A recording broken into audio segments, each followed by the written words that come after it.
Всем привет! Меня зовут Тихон Левченко, и я записал эхо самых знаковых мест Киева.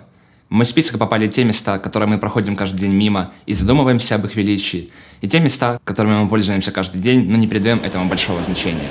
Я записал те места, которые мне кажутся интересными с художественной точки зрения, и те места, которые являются визуальным образом Киева в умах иностранцев. Эти эхо я выложил в общий доступ, и теперь любой музыкант или звукорежиссер может использовать эту реверберацию в своих проектах. Это полноценные пресеты, в которых можно изменять параметры, таким образом решать свои технические или эстетические задачи. Хочется особо подчеркнуть, что это не имитация, а настоящий отклик реальных стен. Теперь можно поместить как бы внутрь этих сооружений любой звук и услышать, как он зазвучал бы в том или ином помещении. Но это видео получилось не только о том, что такое эхо или реверберация. В более широком смысле мне хотелось взглянуть на наше историческое наследие под другим ракурсом – ракурсом звука. Это мое самое большое путешествие внутри страны, где мне удалось пообщаться с самыми разными людьми и некоторыми госструктурами. Некоторые переговоры меня радовали и вдохновляли. Ради бога, придете, запишите до того, как туристы зайдут, сделаете все. Отлично, супер, спасибо вам большое. А некоторые заставляли искать окольные пути. Я рад поделиться с вами результатами моего труда и хочу сказать огромное спасибо всем тем, кто мне в этом помог. Прежде чем приступить к путешествию по звукам Киева, давайте я расскажу вам, что такое реверберация и почему мне кажется это важным. Человек, живущий на планете Земля, не может представить себе, что такое звук без реверберации. Реверберация есть всегда и везде, потому что звуковым волнам есть от чего отражаться и есть в чем распространяться. Благодаря двум ушам мы можем понимать, с какой стороны находится источник звука – слева или справа. А благодаря реверберации мы можем понимать, где именно находится этот источник звука – ближе или дальше от нас. И таким образом лучше ориентироваться в пространстве, чтобы комфортно себя чувствовать. С помощью реверберации мы можем кардинально улучшить и даже усилить изначальный звук, сделать его ярче, полнее, а можем исказить, испортить и ухудшить яркость изначального сигнала. Существует комната, которая максимально приблизилась к полному поглощению звука, но это все равно не 100%. А люди, которые находились в ней, говорили об ухудшении самочувствия от непривычных ощущений. Человечество случайным образом пришло к улучшению звучания в помещениях благодаря строительству храмов. Помещения для сакральных нужд, будь то церкви, мечети, синагоги или ступы, сами по себе были прекрасно художественно звучащими, потому что строились для больших скоплений людей, а потому были огромными, и с большим вложением усилий и средств, а потому были облицованы лучшими и долговечными материалами. Первым примером осознанного использования возможностей акустики помещений был амфитеатр. Древние греки понимали, как распространяется звуковая волна, сравнивая ее с волнами на воде, отброшенного в нее камня.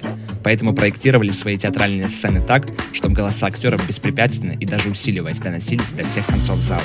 Большой скачок в развитии понимания акустики помещений был сделан на рубеже XIX века Уоллесом Себином. Он сформулировал понятие времени реверберации, которое до сих пор является самой важной характеристикой помещения. Результатом его трудов стал симфонический зал в Бостоне, который и сегодня считается лучшим по части акустики. Долгое время повлиять на реверберацию в уже записанной музыке было невозможно. Нужно было изначально выбирать правильные помещения или каким-то образом изменять их свойства с помощью материалов. И только в 1947 году Билл Пэтнам пришел к идее поставить динамик и микрофон в ванную комнату, проиграть сквозь динамик нужную аудиодорожку, а на микрофон записать эту же аудиодорожку, только уже с добавленным таким образом эхом этой комнаты. Это была первая имитация реверберации в звукозаписи, и она стала стандартом того времени. Все главные студии начали строить свои комнаты эхо. Сегодня эти комнаты уже получили свое цифровое отображение в виде плагинов. В 1957 году был придуман громоздкий пластинчатый ревербератор. Позже были созданы первые цифровые ревербераторы, которые математическим методом имитировали звучание помещений. С тех пор реверберация стала важным художественным элементом, а некоторые типы реверберации стали неотъемлемым атрибутом некоторых жанров. Невозможно представить себе даб без пружинного ревера. Последнее и самое большое достижение в сфере цифровой реверберации случилось 20 лет назад, когда были придуманы конволюционные ревербераторы, они же импульсные, они же сверточные. Конволюционные ревербераторы используют отклик реального помещения. Запись этого отклика загружается в программу, накладывается на аудиодорожку и просчитывается таким образом, если бы в действительности этот источник звука находился в этом помещении. Именно эта технология и позволила сделать мне запись киевских зданий. А теперь о них. Любой приезжающий в Киев чудесным образом сразу попадает на Хрещатик. А на Хрещатике у нас Бессарабский рынок. Рынок уже давно собираются модернизировать, но все никак не начнут. У рынка слава в городе не самая лучшая, и это, к сожалению, вполне оправдано. Общее состояние, наполнение и завышенные цифры на ценниках, которые, кстати, просят не снимать, сильно контрастирует с тем, как меня пустили делать запись и всячески пошли мне навстречу. Спасибо за это Яне Мирошник. Вообще, складывается впечатление, что она единственная занимается имиджем бессарабского рынка. Но так как это происходит на страницах маленьких локальных СМИ, эти усилия остаются мало замеченными. Вот что сама Яна говорит о рынке. Не стоит забывать, что бессарабский рынок – это не только рынок, но еще и архитектурный памятник. Очень многие иностранцы приезжают посмотреть на само здание, поскольку оно входит во все топы красивых и сложных исторических конструкций. Лучше и не скажешь. Жаль, что только говорить это приходится в качестве оправдания за цены. Поэтому, конечно, можно говорить о том, что цены просто не могут быть маленькими. Я полюбил рынки уже будучи минимально осознанным. В детстве меня можно было пугать походом на Озерку. Это главный рынок в Днепре. А сейчас, когда возвращаюсь туда, то безмерно кайфую. Теперь стараюсь посещать рынки в любых городах и странах. И вот совсем недавно я был в Валенсии, и там центральный рынок – это Бессарабка здорового человека. Там не то, что хочется купить что-то, причем, кстати, совершенно не обращая внимания на цены. Там жить хочется. Изначально у этих рынков много общего. Оба построены в начале 20 века, оба сделаны с учетом стиля модерн. Вот только валенсийский рынок есть в каждом путеводителе для туристов, а на Бессарабский ты вряд ли пригласишь своих иностранных друзей. Я надеюсь, что у города дойдут руки до Бессарабки, или его передадут смелые частные руки, и мы получим рынок не хуже валенсийского. Тем более, что какая фактура прекрасная. Желаю рынку процветания и позитивного имиджа в умах людей. Именно поэтому и хочу, чтобы в списке записанных помещений был и Бессарабский рынок тоже.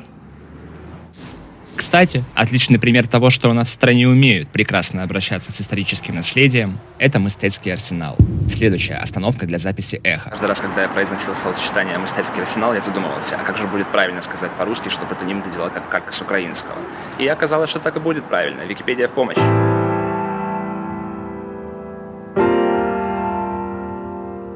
Бесконечные анфилады из старинного кирпича, открытые широкие пространства. Учитывая количество регулярных мероприятий в этих стенах, искусство и культура тут просто витают в воздухе. Ежегодно тут проводят книжный арсенал, проводят главные украинские показы мод. Одна выставка сменяется другой круглый год. Если ищете культурный досуг в Киеве, то арсенал — это точно беспроигрышный вариант. Еще мне в Мистецком арсенале нравится, кроме того, что он прекрасно звучит и отлично выглядит, идея гуманизма, которая прослеживается. Ведь это было изначально военное сооружение, а теперь, спустя время, здесь проводятся культурные выставки и другие разные социальные важные мероприятия. Это доказывает, что хоть немного, да, человечество прогрессирует. Самое время рассказать, что все началось. Идея записать эхо появилась именно в этих стенах. Я гулял по выставке Андрея Сагайдаковского. Удивлялся, как в условиях нищеты 90-х искусству было место даже на ковриках, которые стали холстами для художника. А в конце экспозиции, по приглашению самого художника с помощью надписи, взялся за гитару, но ненадолго. И искусство, по всем канонам, встретилось с цензурой.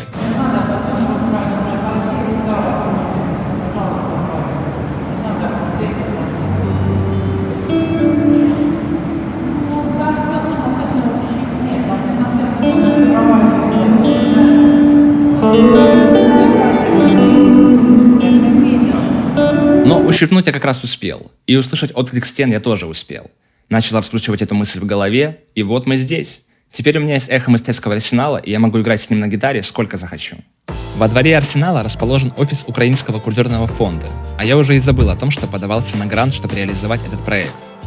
Мы получили неплохой отклик от экспертов, 386 баллов из возможных 500, но 15 миллионов гривен на всех не хватило. Тем более, что успешные и крупные игроки сразу же просят возможный максимум размером 1,5 миллиона для записи альбомов. Я решил не подаваться на грант заново и реализовал эту идею сам. Но если у вас есть интересные творческие проекты, обратите внимание на культурный фонд. Может быть, вам повезет. Самым необычным помещением проекта стала Родина-Мать. В начале ролика я рассказывал про ревера из пластин и пружин. А как же найти помещение, которое могло бы сделать отсылку к такой большой части истории реверберации? Поэтому Родина-Мать, потому что она сделана из стальных листов, и было бы забавно добиться и получить какое-нибудь вот подобное звучание, которое можно было бы использовать как-нибудь по-новому уже сегодня. Как я и предполагал, эхо монумента получилось самым оригинально звучащим, максимально далеким от нашего представления о том, как может откликаться на звук помещения. Действительно чувствуется призвук металла. Внутри Родины Матери есть лифт, в руке есть фуникулер, а в постаменте соразмерном гигантской статуи женщины есть зал, посвященный погибшим в Великой Отечественной войне. Одно из самых впечатляющих мест, связанных с памятью войны, где я был. Совершенная тишина, давящая белизна стен и дневного света, и бесконечные начертания имен погибших людей со всех сторон. Эхо этого зала мы тоже записали. Можно сказать, что получилось эхо войны, только теперь в прямом смысле слова. Из других советских эпохальных строительств в поле моего зрения, конечно же, попал киевский метрополитен. Я музыкант, из дома выхожу редко, и поэтому, сидя с Википедией в руках, решил, что неплохо будет записать самую глубокую станцию метро в мире, Арсенальную, 105,5 метров на секундочку. Но уже на месте, доказав свои намерения бумагой, спасибо Наталье из пресс-службы метрополитена, купив дополнительный билет для колонки и спустившись на те самые 105 метров вниз, я понял, что метро Арсенальная совсем небольшая. Именно потому, что она так глубоко, по сути, это колодец, который вырыли, постепенно выкапывая землю и опуская сделанный заранее небольшой бетонный каркас. В общем, утром я успел переехать на станцию Университет и записать ее. Но главной моей целью была станция Золотые ворота. Но она буквально с самого открытия наполнилась людьми, и запись была невозможна.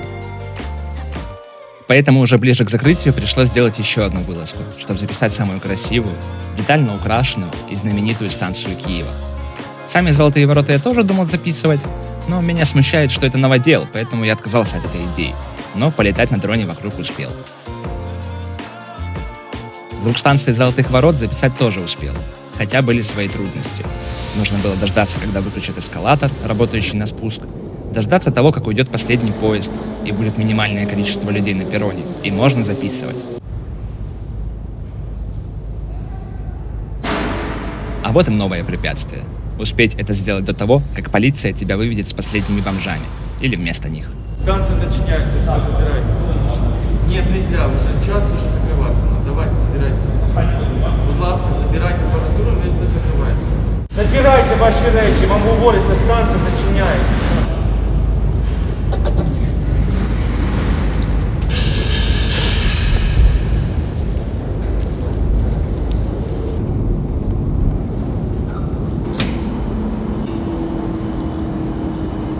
Все получилось. Эхо метро быть. Как необычно звучат любые склонения слова эхо. И последняя советская постройка в моем списке – это величественный и прекрасный автобусный парк номер 7. Любимое место отдыха всех сталкеров. Собственно, их помощью и пришлось воспользоваться. $55 ты заплатил за... Ну, хорошо. Все ради искусства. Я писал в Киев Постранс, я общался с охраной. Все безрезультатно. Но Украина страна возможностей, так что эхо записано. Теперь мне не так боязно за удручающее состояние этого парка. Еще некоторое время назад, судя по блогам, предприятие вполне себе функционировало. Тут даже проводили мероприятия. Сегодня, как вы видите, это отличная локация, разве что для съемок сюжетов про постапокалипсис. И дождь только усиливает это впечатление.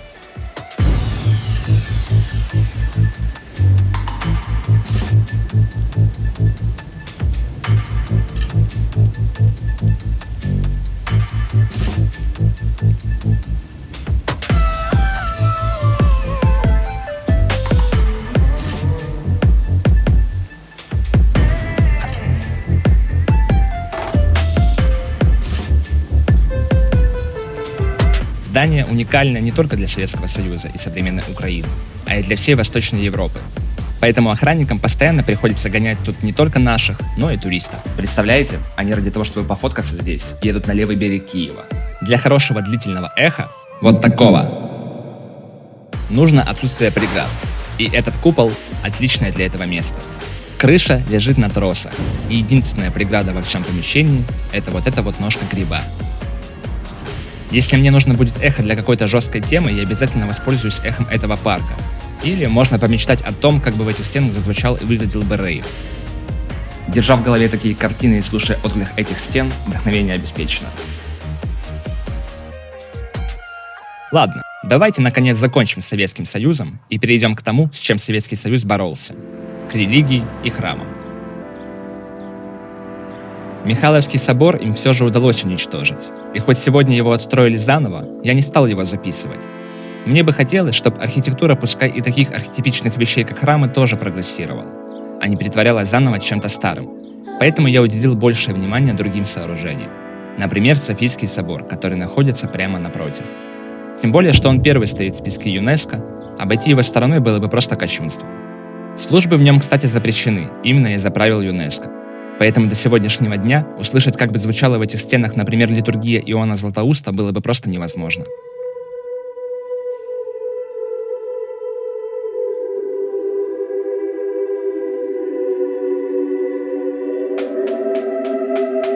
Киево-Печерская лавра тоже входит в список памятников архитектуры ЮНЕСКО, акустический слепок которой мы тоже сделали. Но только слепок Успенского собора, который находится на территории монастыря и который еще называют Великая Церковь. А вот с записью эхо Лаврской звонницы возникли трудности. Там постоянно стоит ветер, и в целом не так много стен, чтобы получить уникальное эхо.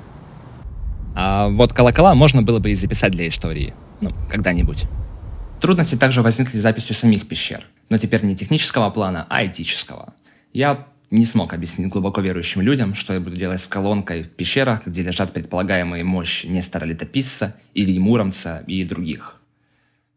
Может, оно и к лучшему. Занимаясь храмами в этом проекте, я немного узнал о распрях между последователями Христа. Оказалось, что каждый приход принадлежит разным группировкам, или как это правильно сказать. Но хорошо, что меня мало волнует, кто какое здание менеджерит ныне, и поэтому я записывал все, что считал нужным. И слава богу, я успел записать эхо Николаевского костела.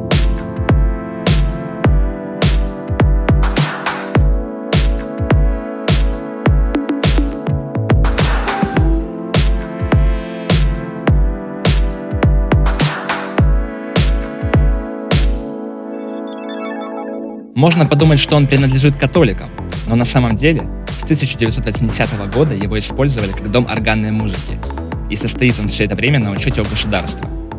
А до тех времен советские власти на башнях размещали глушилки для радиосвязи, чтобы наши дедушки не слушали Pink Floyd. И вот из-за пожара совсем недавно сгорел орган. Тут весь украинский бизнес активизировался и начал выдавать свои миллионы гривен на реконструкцию.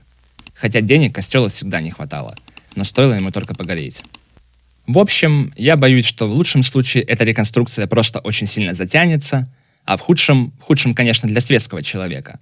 Католики отстоят свое право на собор, ведь строили его изначально на деньги киевских поляков, чем тебе не аргумент и прекрасный момент для отделения органного зала от места службы. И больше никакой орган тут не поставят, и побывать на концерте в этих стенах больше не удастся. Но эхо записано, и чтобы с костелом не случилось дальше, берем звуки органа, помещаем их в цифровом виде в стены собора и наслаждаемся. Андреевская церковь самая маленькая из храмов в моем списке. По этой причине и по причине крайне удачного расположения в туристическом центре города она тоже есть в проекте.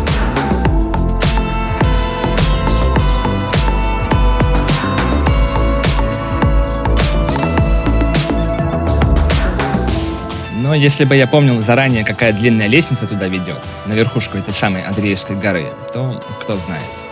Так что, если вам нужно добавить эхо к чему-то камерному, например, скрипичному квартету, то Андреевская церковь идеально подойдет. И последний храм в этом проекте – это Владимирский собор. Я буквально все лето пробирался в него. Сначала нужно было получить благословение его святейшества Филарета, который регулярно тут проводит службы, несмотря на свой почтенный возраст. Потом нужно было добраться до отца Михаила и уверить его в благочестии моих намерений. Ви будете продавати ці акустичні зліпки? Да, кстати, все пресеты совершенно бесплатны.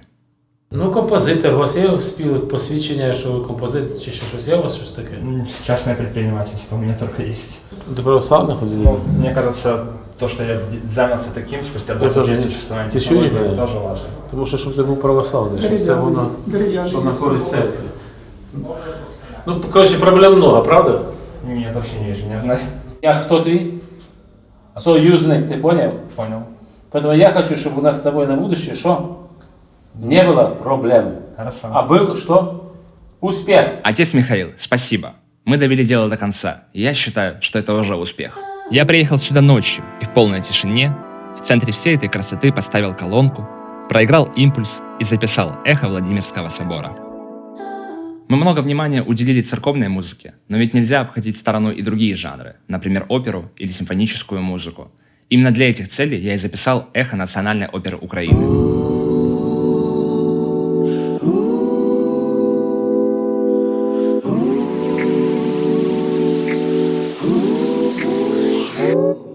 Это помещение изначально готовилось под выступление и хорошо звучит. Есть легенда, что под полом здесь тонны битого стекла. То ли это сделано для акустических свойств, то ли для борьбы с мышами. Детальная информация о том, как подходили к вопросу звука, здесь не осталось. Театр открыли в 1901 году, то есть примерно тогда же, когда и Бостонский симфонический зал того самого Себина. Наша же опера рассчитана на 1650 мест. Наличие аудитории в зале тоже сильно влияет на акустику. Хоть я и записывал отклик стен и стульев в пустом зале, если вам нужно создать имитацию концерта при полной посадке, можно просто снизить длину хвоста эха. Потому что люди, как бы это так сказать, поглощающий материал. В поле моего зрения попал Мариинский дворец. У него большая история. Он совсем недавно был реставрирован, его посещает много туристов. Именно здесь власти принимают всех послов и дипломатов, проводят переговоры, а президенты записывают новогодние обращения. После отказов по электронной почте меня направили на сайт Офиса президента Украины писать письмо. К моему счастью, электронное письмо тоже уже можно отправить, а после ждать ответа в установленный срок. И вы не поверите, я получил письмо от Офиса президента Украины. Словно подарок от Деда Мороза, даже конверт подходящий. Вот только в письме снова был отказ и рекомендация обращаться напрямую в коммунальные предприятия. Ну что ж, обращаемся. А скажите, пожалуйста, с кем можно переговорить по поводу культурного проекта «Запись эхо знаковых мест Киева»? Я слышал про вас, да. пытаюсь прорваться к вам уже несколько месяцев. Секунду. Фону связывайтеся, и вам человек ответит. Сейчас пытаюсь. Записываю эхо самых знаковых мест Киева. Я знаю, читала ваши письма. А, да? Так, Да. вот, это я снова. Хотел бы спросить, какая есть возможность, может быть, пустить меня минут на 15 туда, чтобы я это записал. Я уже думал выкупить 15 билетов, друзей своих просто привезти, дать им возможность посмотреть Мариинский дворец и сам в этот момент записать эхо. Вы понимаете, мы не можем взять с вас 15 билетов за людей, которых нет. Да я б нашел бы... Ну, я понимаю. Так, тихо, записывайтесь на экскурсию в пятницу.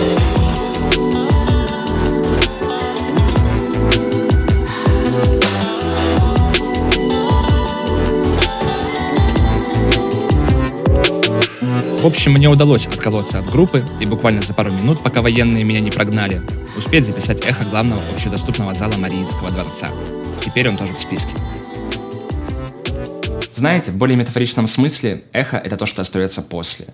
Все эти памятники культуры остались после людей. После архитекторов и меценатов, после правителей и строителей. Просто после тех людей, которые поддерживали и ухаживали все это время за этими сооружениями. Я рад, что могу пользоваться этим историческим наследием, изучать его и вдохновляться им. А теперь и поделиться этим с вами. В конце концов, важно, что останется после нас.